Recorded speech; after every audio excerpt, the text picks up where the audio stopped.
Presentamos la metralleta Tommy más táctica del mundo, y lo mejor es que dispararla no es caro.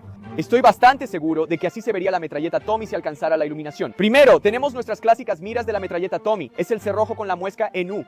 Y claro, esas miras delanteras. Las fabrica manufactura estándar. Es el G4S calibrado para rifle largo 22.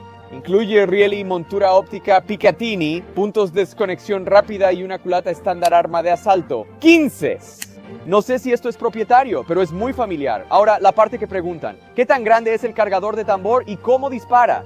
Este es su cargador de tambor de 50 rondas, lo que permite disparar mucho sin recargar. Antes de disparar, gracias a Gun Prime por la munición y a HRT Tactical por los portaplacas, enlaces en el comentario fijado. Probablemente es la escoba de calle más accesible que puedes conseguir. Este podría ser el rifle 22 más divertido de disparar. Nos vemos la próxima vez.